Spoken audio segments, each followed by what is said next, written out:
What's up? What's up? What's up? Welcome to the Wednesday night edition of the Deacon Board podcast.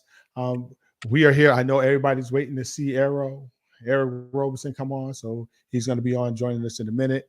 I'm joined tonight by Shia Simpson and her computers and her earrings. Um, What's up, ah, y'all? you got the computers and the earrings. So listen, tonight it's all about having a conversation with one of my favorite artists, with a lot of people's favorite artists. So he's going to be on in a minute. First, we have some house cleaning that we need to take care of ourselves. So since we were with you guys last, a lot has transpired in the world. Some things that we don't care about Will and Jada.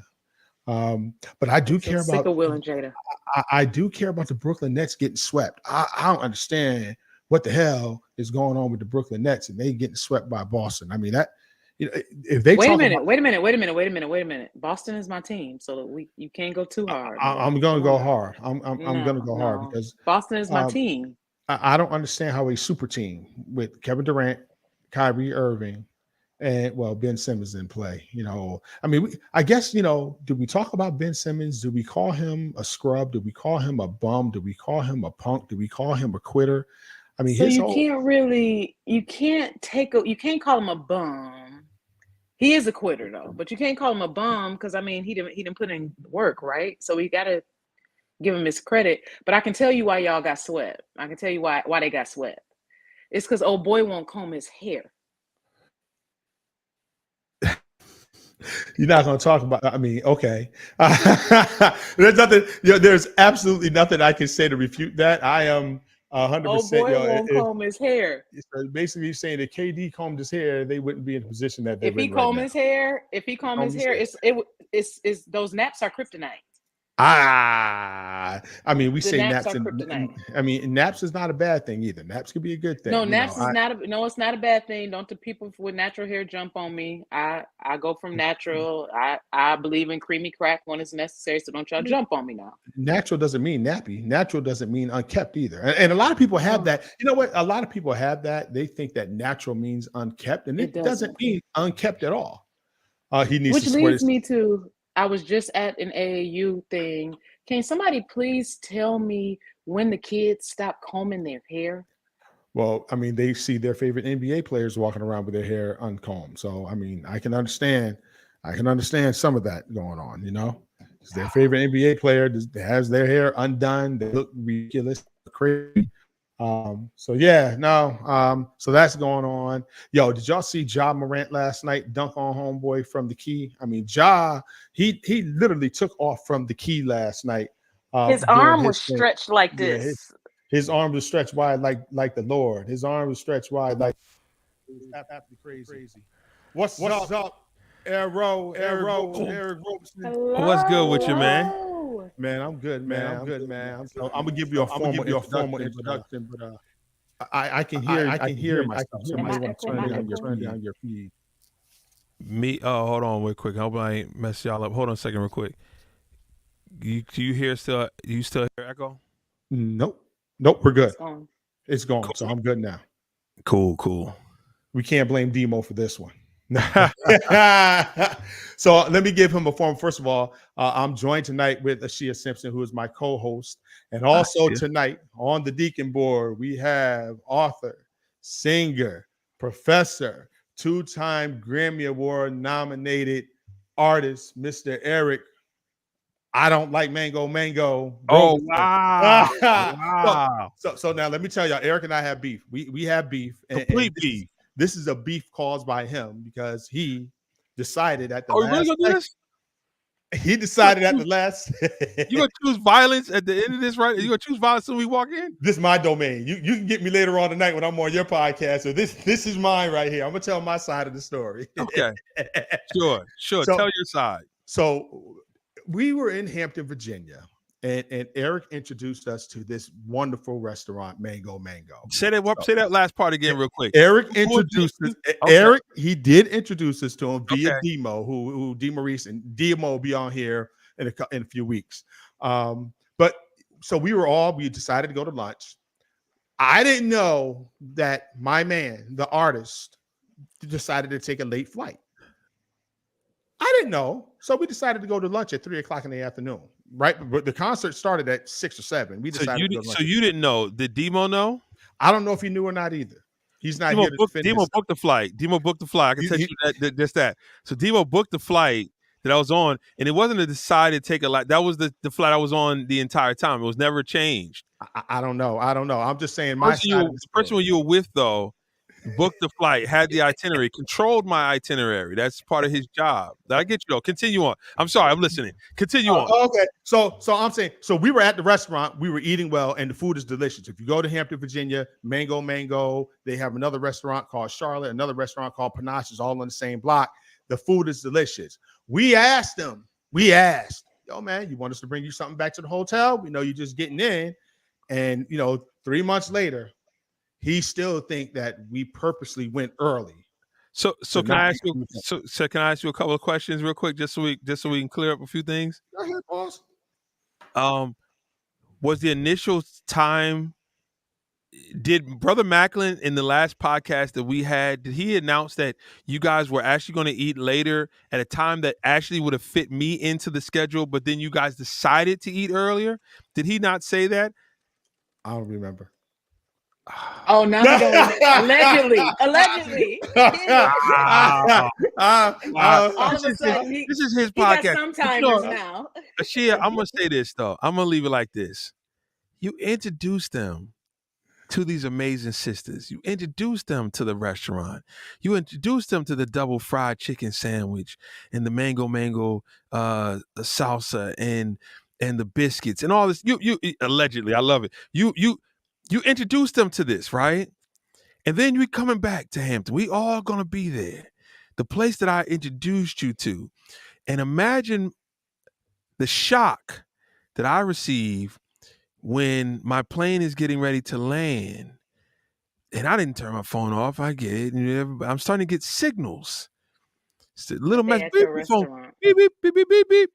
And it's not just the messages happening right now. It's the collection of messages that have been happening. And see the history of planning without me that is going on through this text thread of, yo, let's go eat now. Even though Eric, and they know you on the plane. Eric, who introduced me, is on the plane. Let's go do it now. And then guess what? By the time I land, the people I would have went with, people I would have had transportation to go with, have already went and wild out. And did they bring you something to eat? That's what they want to know. Did they bring you something? Tell me they brought you something. No, they didn't. Now, what I would tell you is, I think they offered. They were like, "Hey, can we bring you something?" But at that point, I'll be honest with you, my feelings were hurt. So we have a redo. We're gonna have a redo coming up. When you're back in Hampton, we're gonna have a redo. We're gonna have a redo of that, and we're gonna drop our beef. It's gonna be like, who had beef recently? It's gonna be like Magic and Isaiah. Except I'm not kissing you on the cheek. We're gonna drop that. Who's Isaiah? Just so I know. Who's? I'll be Isaiah. Okay.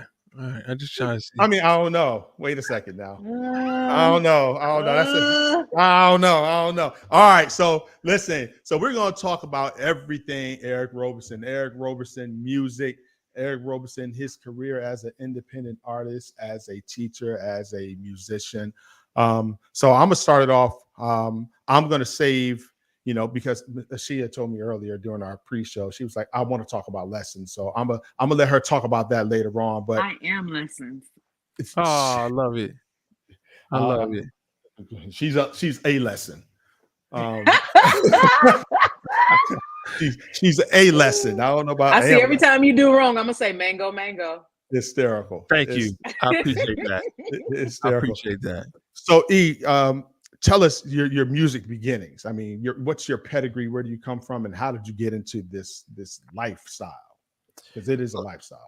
Like everybody, my household was covered in music growing up, and I don't think I thought anything different, outside of what we were dancing and singing and listening to Michael Jackson and Prince, and of course, the magic of like when being from Jersey and just seeing the beginnings of hip hop happening from across the bridge was pretty exciting. My dad played guitar and sang. You know, he had to work the regular 9 to 5, but it was, you know, it was the soundtrack of my life. Like there was a guitar in every room in the house. So when he went in the kitchen, he picked a guitar up. When he went in the family room, he picked a guitar up. He went in the bathroom, he picked a guitar up. He just was constantly playing, and it was just a part of it. But my older sister as well, my sister Alicia, um, she was really the artistic one of the house, and the one that my parents really invested, you know, the arts in. They put her in piano lessons, and rightfully so. I mean, I always say this. I always say as if they didn't invest in me at all in arts, but I took like I played the saxophone growing up and stuff like that. But my sister was in a band. Like I never had a band or nothing like that. My sister was actually in a band in high school and was in theater and all kinds of stuff. But just being a little brother, I just followed in her footsteps. And of course, like, you know, my dad would come home with vinyl, you know, once a week. He would stop at the record store, and I just remember him coming in with that brown bag, knowing that something special was going to be in there. And you know, just my introduction to so many amazing artists.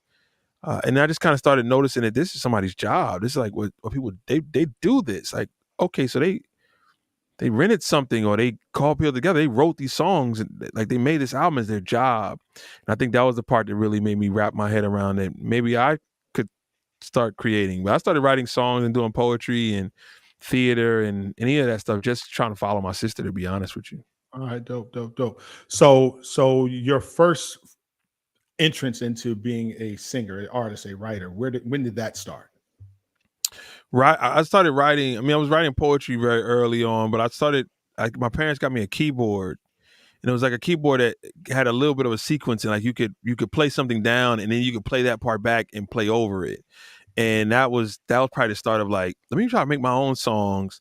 And by the time I was getting ready to go to college, I had Sonic sequencer. Like it was a really, you know, like 24 track sequencer. At that point, I'm like Shout out to the really, 90s. yeah. I'm really trying to dive into doing tracks. And of course, when I got to Howard and showed up with equipment, it was like, it was on and popping. You know what I mean? Just the people were like, yo, you do music? Oh, that's crazy. Let's do some music.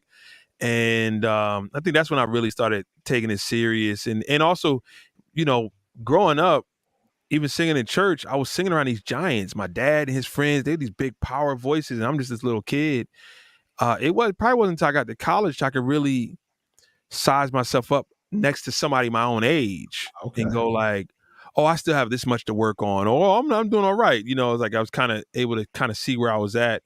But I always felt like clearly there was better singers than me around, but I felt like my pen, even at that time, was advanced. You know what I mean? It was like I was definitely putting that time in, and people were automatically looking at me as like, oh, you're one who really writes. Like, you know what I mean? I think we all were writing, but it was like they kind of saw that in me. I think that's where it really started, was like in college, where I was like, oh, let me really keep fine tuning in this part. So I know your age, but you were at Howard in the early 90s. So Early 90s, yeah.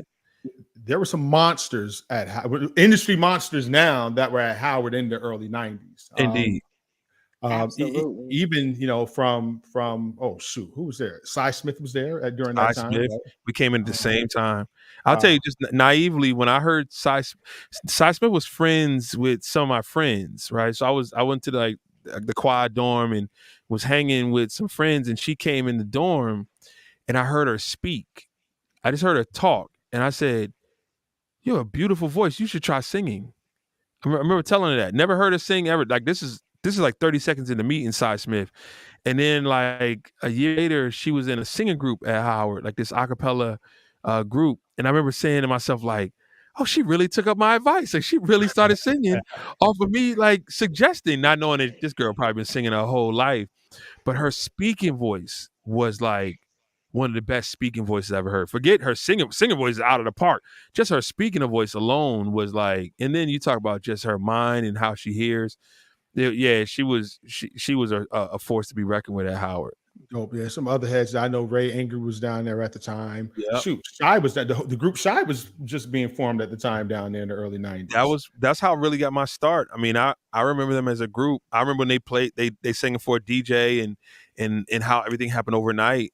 You know, I remember talking to Darnell from Shy, and he was in his dorm room, and he was getting ready to like go to California. And he was like, his dorm room was probably the size of this screen. You know what I mean? It was little small dorm room, and like next week they were on Arsenio Hall. It was like how fast things changed for them. But I gave them my demo tape, and I just said, pass it to somebody when you get out there.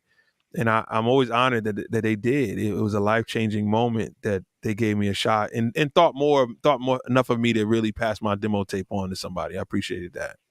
Dope. So your first gig, what was your first quote unquote professional gig? That's a good question. I don't know if I remember. My first professional gig was probably singing the moon somewhere. After the Warner Brothers done. Now, mind you, it probably was like, a couple of things where I just opened for like I tried to perform anywhere I could. So my boy had a comedy show, a little late night comedy show and some hole in the wall, and I came there and sang some songs in there. But the first time actually like a promoter paid me was somewhere in DC, maybe opening for like Tanya Blunt or something like that. Or I went on the road with Elder Barge. Oh, that's dope. I don't know which one was first. You know what I mean? It was like all that stuff was such a blur. Oh, the chat room's going crazy. They want to know when you're coming to Charlotte. We don't know. Charlotte. Yeah, we all want to know. Hopefully soon. Yeah, hopefully soon. Yeah, I love Charlotte. So shout out to my boy Mike Kitchen as well. I don't even know if he lives in Charlotte anymore. But yeah, we are planning a tour. We definitely coming through North Carolina area. So stay tuned for that. Dope. So let's talk music, man. I was talking to Shia earlier, and I was trying to put my CDs are out of order. My CDs are way out of order, so I was trying to put them together. So I pulled out the vault, and I'm like, I don't know. This was what 2005. So yeah, the vault was actually 2003. Yeah, it says 2004 on the back of it. So 2004. This is on Blue Arrow. So 2004. Okay. And then I pulled out the appetizer. Right after that, and they just kept coming. Right. And then I was like, okay, so now I don't know. I was like, okay, what was next? I'm missing something in here. I got left. Left is after the appetizer. Yeah, left is right here at the appetizer. So we got left. And then and then we got we got B-sides, because B-sides was in there, like the B-sides album. Well, yeah, I think so. After left was Music Fan First, which I have right here. I was going to talk about because Music Fan First is actually my favorite album. Can we stop right there? We stop right there? Because I Mango, before we even go further, Music Fan First got me dumped. It got me dumped. I just got to throw it in there. Yeah, the Music Fan First got you what? You say? It got me dumped. You know why? I can tell you why. I can tell you why. Because the song "Dealing," she was dealing with somebody. I was blasting Dealings every day, all day. He came in and said, "Who is it?" I said, "What do you mean?" He said, "Who is it?" Because you're not talking about me when you walking around lullabying to this song "Dealings." I said, "I just love the song." He said, "No, I'm just go pack up and I'm gonna go ahead and deal." And Did he really do that? Mango. That's my beef with you. That's my beef. That's my beef with you. No, but for real, it was like, for real. He was like, "No, for real, who is it? Who is it?" And I'm like, it ain't nobody. He said, but the song says so. So that's when you go back to, that was before, you can tap on your phone and hit it. You have to open up that CD and hit the lyrics. Yeah. So soon as you walk through the house and you hear, "Where do we go from here?" You're like, "Hold on now, what's going on?" That's funny. That's one of my favorites. Besides Lessons, Dealings, not just the musical, not only the lyrics, but the musical talent that was pushed through that song was so dope. Wow. It was beyond dope. Of course, Layla she's not crazy. Human when it comes to singing. She really isn't. That's crazy. I believe her dad is in her throat. He has to be. But yeah. So that got me dumped, y'all. I had to tell the world that Dealings got me. I'm sorry to hear that, but it might have been for the better. If they were that sensitive, it was time to go. It was time to go. Yeah, if they were that sensitive over that. It's interesting. I don't know if I might have talked about this before. I don't even know if what really came first with Dealing when I sat down to write the song was really just my challenge of writing a song of questions. I remember Okay. that. Like I was saying, I wonder what happens if I come from perspective of just questions. Just questions. And I think the first question I thought of was, why does the bad things always feel so good? And I think that directed. And truth be told, a lot of my stuff comes from like ratchet poetry as well. And I first of course I wouldn't sing about this, but at first was like why do bad things always feel so good was almost kind of like, why isn't cereal a vegetable? It was like kind of like the first thing, like the poetry I really write about, like why isn't grilled cheese like why isn't a grilled cheese like broccoli? Why couldn't it be that way, right? Right. But like ice cream has to be ice cream. Like ice cream couldn't be, like why isn't it, right?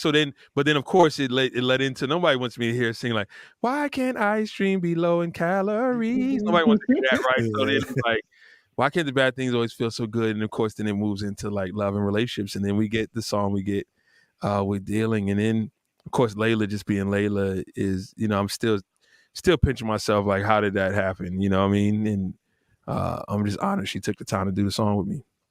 Dope song. And then, Mr. Nice Guy, Summertime Anthem, Picture Perfect with Fonte. The Box. I mean, the Box has some dope joints on it. Even the Box song itself, and Don't Hide Your Wings. That was a dope album. The three that I don't have in here, but I have the actual art. When I see, that's why I call them an artist. I actually have the art is Earth, Wind, and Fire. I actually have the lyric art to that hanging on my wall on the other side here. Man, thank you. So I have that, which is dope. So I'm saying that he's a friend. I consider him a friend, but I'm also a fan. I was a fan first. Because I'm a fan of the music. So that's why, he's dope. He's Pain. He's a Pain. He talks bad about me sometimes, but we get him back. That's why I had to have him here so I can get him back just a little bit. Okay, I'll take that. Do you know how ratchet Dante is on my podcast? I just want you to know that. I can only imagine. I can only imagine. Yeah, he's it's good to see the sanctified version of him here. So he just told me about this. He was like, so we chop it up on Wednesdays. I was like, so you've been holding this information from me? Like, he was like, yeah, it I don't know if you're ready. I said, so I'm gonna dip over there. So I'm not the only one that he just enjoys certain things without inviting his friends. Oh, okay. It's a trend. You see that? It's a trend. I see that now. That's who he is, huh? Yeah. Oh, okay. Mango. Yeah, because we're not gonna talk mango. We're not gonna talk about how he just popped up and was like, I'm at a concert on Monday night and I'm feeling lucky day. And I was like, oh, for real. Wow. Yeah, so it's a thing. It's a trend. I didn't know it. Consistently does it, huh? Okay. First off, I was there to see my little brother who runs sound for Lucky. He runs sound for Lucky Day, right?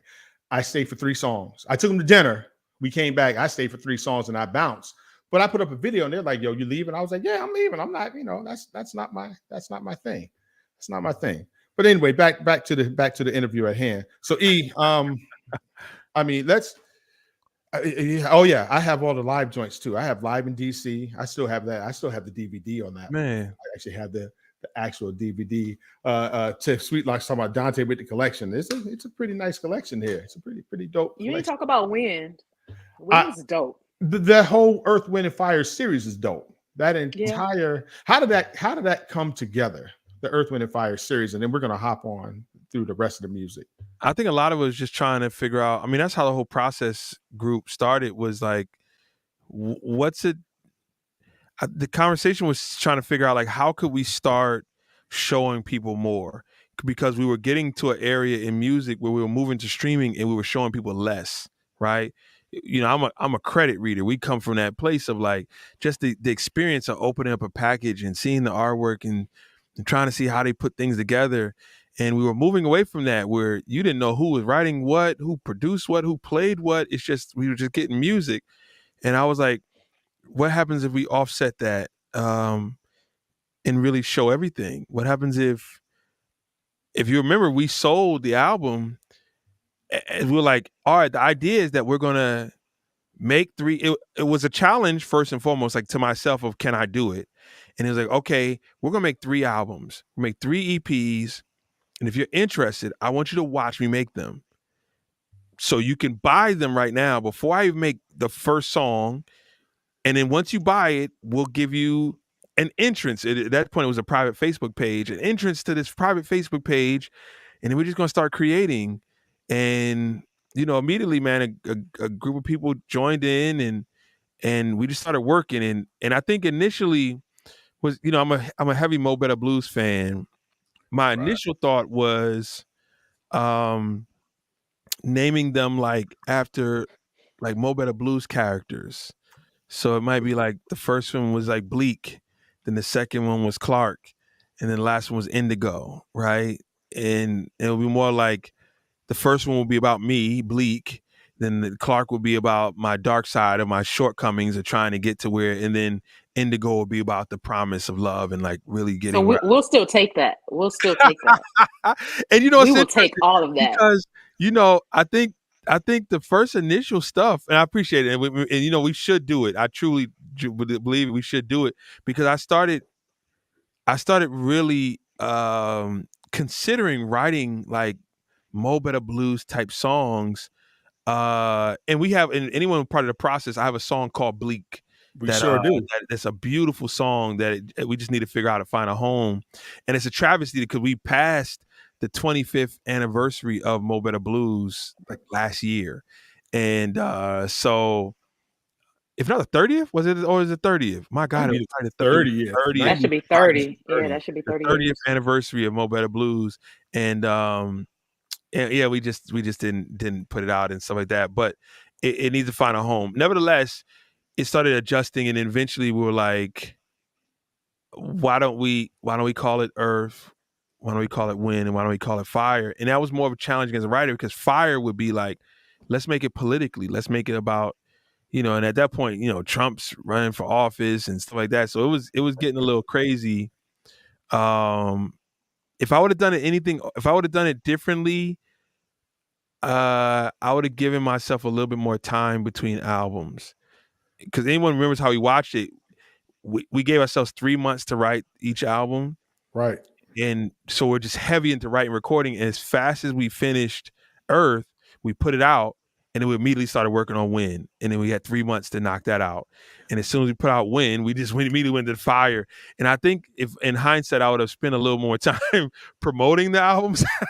Those albums, but they still stand the test of time, right? Even though it was an aggressive timeline, each album meant something. I mean, even on with Earth, we can listen to that right now and be like, oh shoot, this is, looking at $1 million, and Dreams Don't Have Deadlines on that album. Those songs, and even Superman is on that album. Yeah, and I would say, I put my all into it, and I think to be honest with you, it's really some of my best work. When I listen to Dreams Don't Have Deadlines, oh my God, we were pushing a different area, and I would say that we don't, at least I and the people that I work with, we try not to sit comfortably in what's easy for us. What can we challenge? I think Earth, the entire Earth album, and when you listen to it, I think you could probably still hear it. Outside of Superman, the entire Earth album, I sung down a cappella, and then I did the beatbox for the drums. I hummed out the bass line. I hummed out the harmonies where I wanted the piano to do. Like every song was like a Take 6 version. And then I brought in producers, mainly Daniel Crawford, to like play it over. So when you listen to the Hospital song, you still hear me. The bass line, I think, is still me. I don't think we ever had bass replace it. And then Dreams Don't Have Deadlines, a substantial part of the music is still me singing. Like Daniel Crawford did a great job of like blending his instrumentation into like the original ideas. Shoot, I remember on Love Her, there's a cell phone. Your cell phone is ringing on Love Her. I remember you were like, yo, did y'all hear that? Yeah. I mean, what's crazy was it probably was a long time before I noticed the cell phone was ringing in the song. And then it probably wasn't till like I pointed it out. Most people were like, wait, it rings through the first verse. Like it's like literally ringing. I think that's one of my favorites. Love Her on Wind. I think that's one of my favorites. Thank you. Yeah. It was It was a fun time. I mean, we had a good time making, and the win was special, and just changing hats. And of course, I think Fire was a challenge to write because I was coming from a place that I usually don't write about. Tamir, any child, Right. any person getting killed at the hands of the police that is not committing a crime and not doing anything wrong is to me is hurts my spirit. When a child does it, it wrecks me. I'm a father of young boys, so doing Tamir was an emotional thing, and at the same time, I wanted everyone who contributed to it. I needed them to be fathers.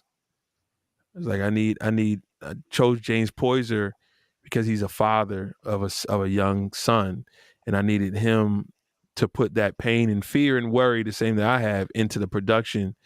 Even Vidal, who mixed it, is a father. It was like we made a choice of that. Like, I want everybody who works on this to either be a mother or father, so that we're sewing into to the family who lost their kids, and we're creating from a place of like worry, that we worry every time our kids leave the house and when they come home, a level of protection. So I appreciate the fact that the people who joined the process, who paid into it, gave me the patience and the room to explore and experiment, and I'm just happy it all worked out, because like I said, there was no guarantee that any of it was going to work, because it wasn't like we had the songs. It wasn't like we were like, oh, I wrote all these things out, watch me record it. It was like, no, watch me write it. Like, watch me. And I want to say there was only one song I could think of. Love Is All That Matters. I think we wrote during Earth. It very almost, if a woman, who am I to judge? Long as she happy, love is all that matters. If a man loves a man, I forgot how the song goes. That's fast, but I think that was very much almost like an Earth type song, and we decided to keep it for Fire. But outside of that, when we did Win, we did Win. We didn't pull a old song out and put it on there. When we did Fire, we started from all right, where do we want to go? And I was like, let's tackle slavery. Let's tackle the fact that I was always uncomfortable with the fact that like our currency had people on it that hated us. Right. So let's address all these things. Let's address minstrel shows. Let's address all of it, and it gave me an opportunity to write something I don't normally write. So that was pretty cool. So your live shows are absolutely epic. If you have not had a chance to see Eric Roberson live, you have to see him live. I mean, he brings a band, he brings the singers, but he does this thing in concert where the crowd is just throwing words at him, so he can improv right on stage. And some of the craziest stuff that they say. I've seen him do it virtually also during the pandemic, and I've seen him do it live. But what are some of the craziest things that you've heard or people have screamed out at you that you had to use in an improv song? I mean, can I say it on this? Yeah, you can say anything. We can curse, shit, hell, fuck. Yeah, we can say all those words here. We're just being good tonight. Mango. Look at that. I mean, mango. I was just in Vegas last week. Look, Tana said. I mean, look, Tana wasn't even there, but she heard about it. I mean, somebody that we know yelled out, "Blow on my balls." Yes.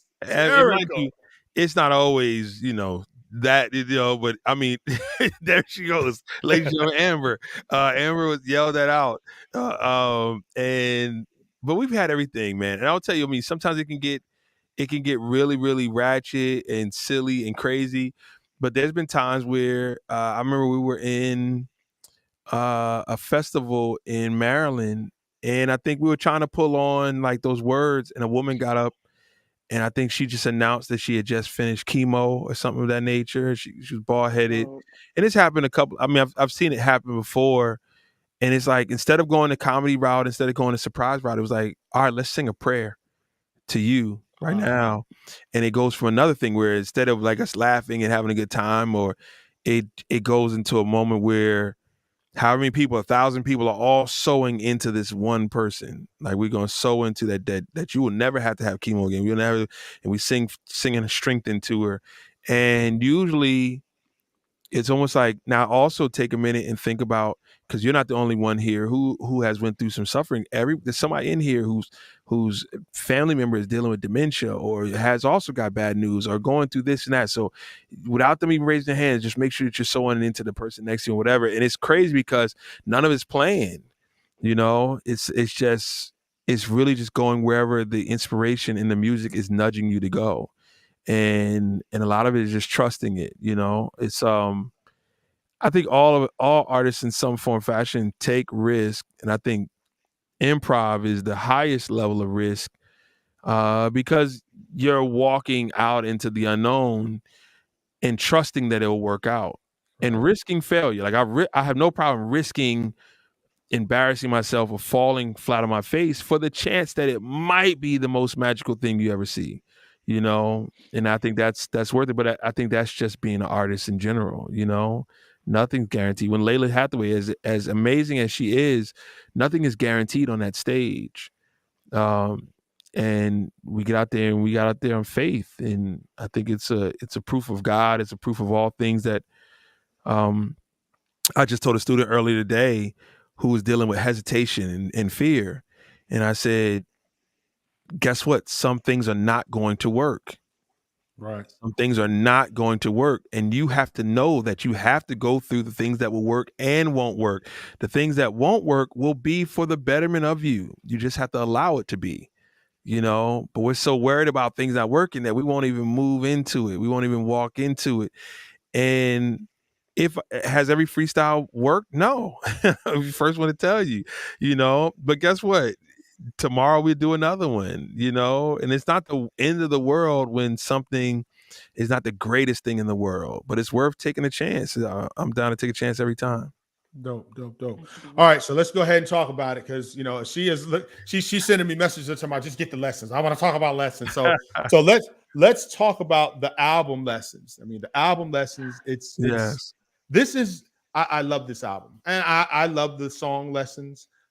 I love the fact that I have this limited edition CD. Here you go. Here you go. Here you go. You got this limited edition CD. If you ordered early, you got limited edition CDs. Don't throw them out. But I also, I'll let you tell that story in a second. But I also love the fact that I have my long book of 100 lessons that you wrote, things that he wrote, things that, if you've been watching watching his IG feed, his Facebook feed, he's been putting up lessons, 100 lessons, and going through the album. But talk about the album and then the song lessons itself, how it came about. So, how we'd already did an album called Here From Here, beginning of the pandemic. So it wasn't on my radar to do another album. But it all started, Anakin Invader, amazing producers, Anakin Invader has sent me this track. And it was one of the most beautiful tracks I've ever heard. I stopped me in my tracks when I heard it. I immediately was like, can I have it? I want it. Like, do I need to write the check right now? Like what, And actually at the time they had sent it to another artist first, and they were like, let's wait and see what happens. He wouldn't have been able to do anything with that anyway. I'm not going to name any names, but I'm just telling you, he wouldn't have been able to handle it. It's all love, man. It's a great track. I think it would have been a hit song for whoever did it. What I will tell you is that when they called me back and said that they didn't do anything with it, shoot your shot, it was my wedding anniversary. It was going into the night of that. So when I went down in the studio, it was 2:00 in the morning, if not 3:00 in the morning of my wedding anniversary. And I think just turning equipment on and it's the middle of the pandemic at that point. We had lost some friends. We had some tough time. We've been in quarantine for quite some time. And I think I was just thinking about how blessed my family was, how lucky I was to have the wife I have and the kids I have, and just think about reflecting through life. And once again, the same way like with dealing, I'm always writing like these essays and this stuff. And I wrote something not too long before that about God as a comedian. I think what I said was, stop taking things so serious. Remember that God is a comedian, and sometimes he'll trip you up just for the hell of it. Was that, I think, what I wrote, like going into that. But once again, it's not necessarily the God is a comedian. It just didn't work, right? It was like, okay, so how do you, I think God is a funny way of showing you lessons was the first thing that popped in my head. And the rest of it was just hit record, and we had a camera down there. I still don't know what we were shooting it for. We had a camera set up thing, like a frame and all something in the front. And I was like, well, let me just use it since I'm down here. And there's a bunch of cameras in the studio, but I don't always use them. But for some reason that night, I was like, let me hit record. And lo and behold, I posted it and went to bed. And I woke up the next day and it was like, oh, we got something. It was like just a response that from 3 or 4 o'clock in the morning till like 11 o'clock when I woke up, it was like 1,000 responses or something, and people, I knew we had something there. And to be honest with you, I think I talked to you about this before, Dante, was that before I went to bed, I don't know if I knew, oh my God, I had something. I knew the track was gorgeous. I knew I was talking about something. For me, the most important line of a song is the first line. Right. I mean, the first line is just as important as the hook. So, I knew God has a funny way of showing you lessons is a different line. And but I was a bit hesitant I felt the hook could come off a bit harsh, and I didn't want to be disrespectful to anyone I dated before, right?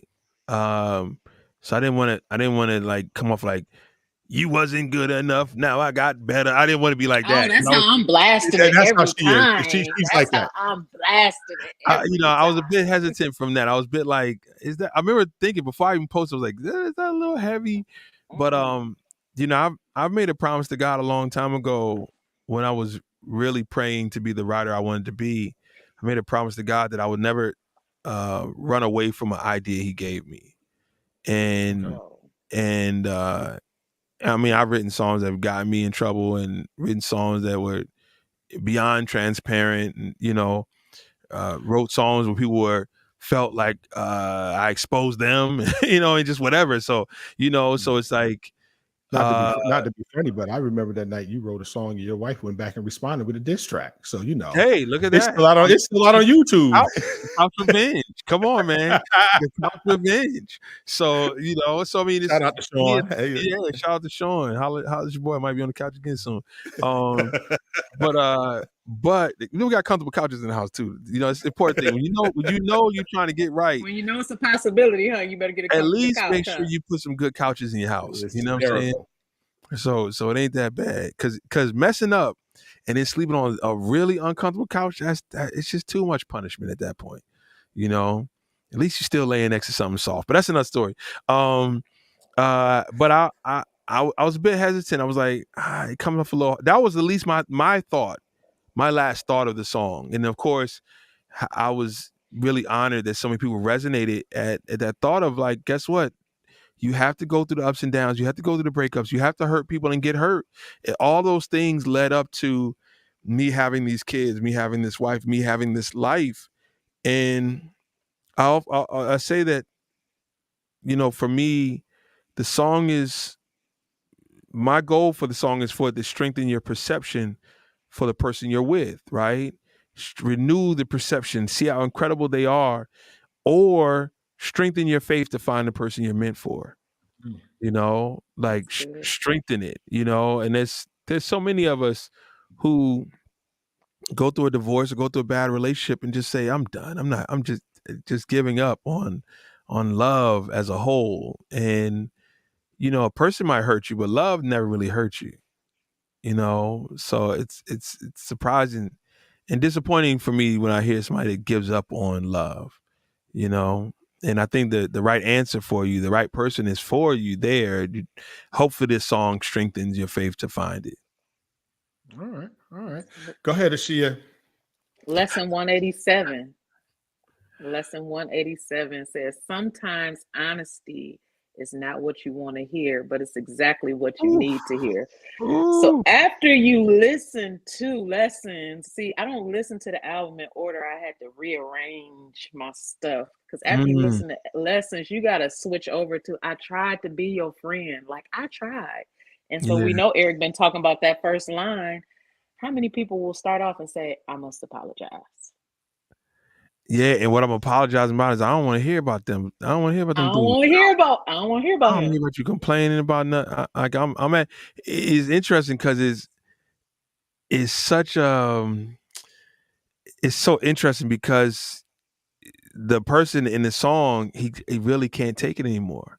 You know, it's really at a point of like when you think of and even this like you think of try to be your friend, which if anyone remembers the podcast, that was a freestyle. We were in a studio, me and B Jazz, and we were just synced up. And it was like I need to repost the moment when we like made this left turn, and I held this high note for a long time, and I don't even know if I was holding the note I, but then the next word was tried, and he just went to this chord progression. It was like try to be your friend, and it was like, but can't put aside my love for you. And I remember we just like go back. We need to go back and find that. Luckily, we were filming because we probably would have forgot it, like and but yet it was there, and we sat back and.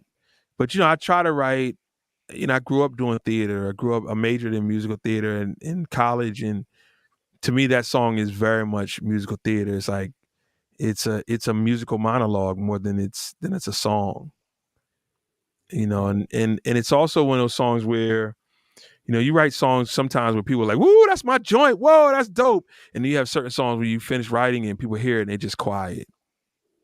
And We this don't want them quiet. We don't want them quiet. But but you have that. Previous Cats was that I've seen it happen several times.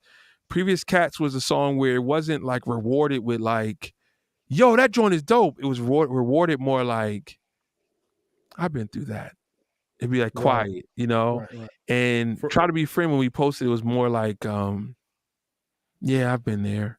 Well, I'm going through that. So for those that don't know, yes, he's talking about the same Previous Cats that Music Soul Child sang on the last verses. That for some reason, he let Anthony Hamilton bring out Eric Roberson to sing Lessons, but he sang 2 songs that Eric penned and didn't have him. I don't know. I'm just saying, that wasn't a good look, Music, wherever you are. To be fair, he didn't know I was there. Oh, okay. All right. And stuff. Eric fixing it up real good. Shout out to Hey, Music he's Soul fixing it Child, real nice. Yeah, shout out to Music Soul Child. Both of them have invested in my career. I appreciate Anthony and Music. It was a great night though. It was a great night hearing those songs being rewarded like that. But yeah, that is one of those songs where the response was never overwhelming. The response was more internal. You kind of had to watch somebody to see how much it affected them, because it wasn't like oh my God, I love that song. It was always just they got quiet and like started thinking about their lives.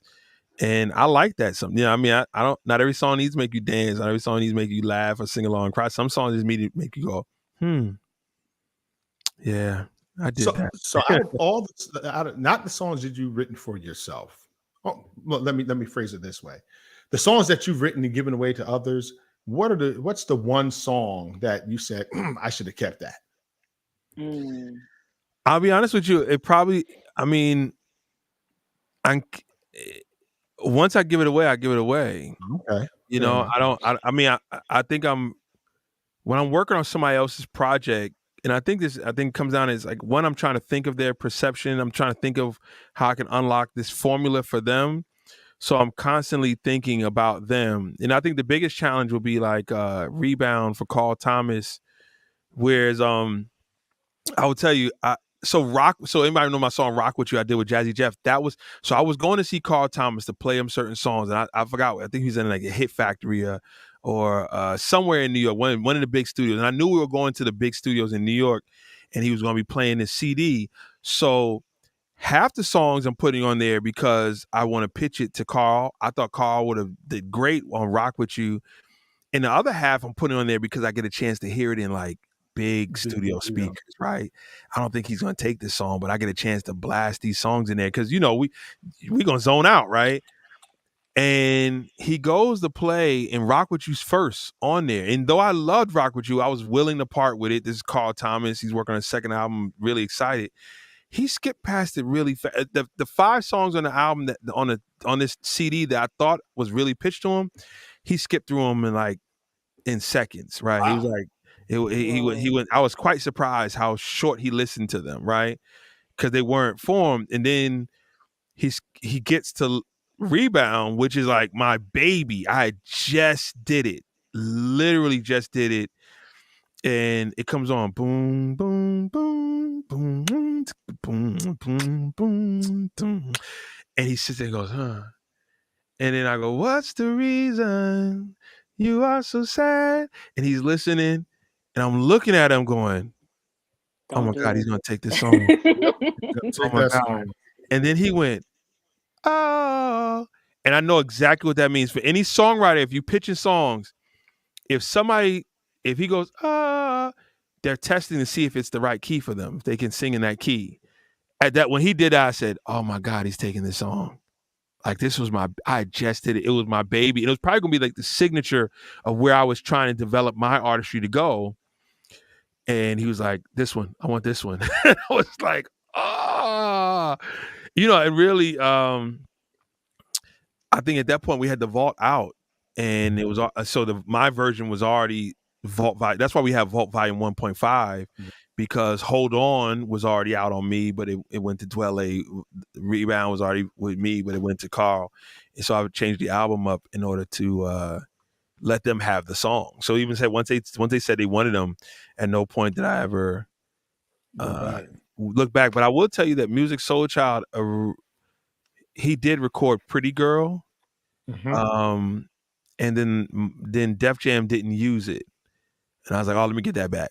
It was the only song I probably ever asked back. Yeah, let me get that back. If and in hindsight, I don't know why I didn't use some of his vocals on, because he did a great job on the song, but I was surprised Def Jam didn't put it on the album. But I was more than fine with it because I love the song too. That's Def Jam. That's Def Jam for you. Let that go. So this independent life, this independent owner of your business, an independent musician, being an independent Grammy-nominated singer-songwriter, do you suggest that route to those that are in the game right now? I mean, how did you persevere these 20 some odd years? I mean, you've been in 25, 20, almost 30 years now, E. 30, almost 30 overall in the business, but definitely 21 years independently, in the business now. So, I mean, what I would tell everybody is that not every situation is different for everybody. What I would tell you is there's no reason to wait for a major deal. If you feel like you're ready, there should never be lost art. And it's not just music, but if you got great designs and you want to start making clothes, or you want to start painting, or you want to get into graphic design, or you want to put together a theater piece, like, do it. Under whatever level it needs to be done, like, do it and see where it can grow. For me, it didn't start because I was like, oh, I'm a really blow up in this whole nother lane. It started for me because, I mean, my songwriting career and production career was rocking at that time. I had several placements already out, doing well. We have Emotional Roller Coaster and Music Soul Child stuff, and it was stuff was really, really coming together. But I was unfulfilled. I had these songs that were too personal for me to release or sell. I mean, to sell to anyone. So my only choice, I had also worked so hard for probably that last 5 years on hammering into everybody in the industry, hey, I'm Eric Roberson, the songwriter, that most labels couldn't even see me as an artist anymore. Wow. I was coming in like just trying to blow everybody away with how much my pen moved, and that part wasn't working. And it was like, well, what's the other option? So my first idea was like, I just don't want this to be lost art. Let me just release it. Whoever wants it. That's why it's called esoteric. Only meant to be understood by a chosen few. Whoever want it, come holler at me and you can have it. Everybody else, kick rocks. But this is just for whoever wants it. And it turned into a career. So I'm not really here for the word can't. I'm not really here for the word no. Right. I'm not really here to play devil's advocate for anybody. Anybody knows me now, devil's advocate is not allowed in my circle in any form or fashion now. Right. Allow all my ideas to come out. Allow all my steps to come out, even if they fall and they fail, because it's only going to be for the betterment. So I'm one who's like, I'm pushing that as well. Like, so a lot of the things that I may do with my peers or anyone I'm mentoring is really like trying to remove the idea that it can't happen. Wow. Dope, You know, dope. my first 3 albums were done bartering. You do a beat for me, I'll let you use my studio for a week. You do a track for me, I'll write 2 songs for you, and you can just keep the publishing. You know, you mix my album, and I'll cut a hook for you, and this, that. You know, it's like, I didn't have no money to be paying, you know, Dre and Vidal, you know, who were huge producers, and Rich Harrison and all stuff like that. It was all bartering. It was all homies. And so what's your excuse? What you, I don't have the money to make an album. Okay, do this. Now what? You know, so I think the independent route is more the norm now, but I think it's at no point, if you feel like, develop yourself till you're ready. And once you're ready, be ready. Like, never put something off because people can't see it. The newest thing I was just talking about now is like, there's honestly, when you look at the people who are at the top of any game, there's a level of naiveness that comes with it. There's a level of like, people are telling you can't do that, and like, I'm gonna go anyway. I'm gonna do it anyway. You know, how dare you even try to accomplish what you've accomplished? And the only way you can accomplish it is you gotta be a bit naive. And I'm not here for anyone to tell me that it can't happen or you can't do it. I'm like, no, yeah.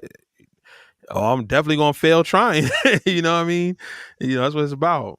Dope. And see, those are the lessons that we get almost every Wednesday night for the last 5-6 years we've been listening. Now you to gonna them, rub that and in. we You gonna rub that understand in. that. So if you gonna rub want that to in? join the process, you can go to Eric Roberson Music. It's right there on the screen. And if you scroll down halfway to the middle of the screen, middle of the page, it says join the process. If you join tonight, you can come over and enjoy the ratchetness that's getting ready to happen in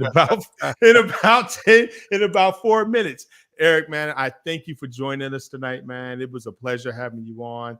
Everybody, please go pick up Lessons, the album. Go pick up Lessons, the book. Go pick up the prior catalog. Follow him on Follow Instagram, because him his content is dope on Instagram. Follow thank him you. on Instagram.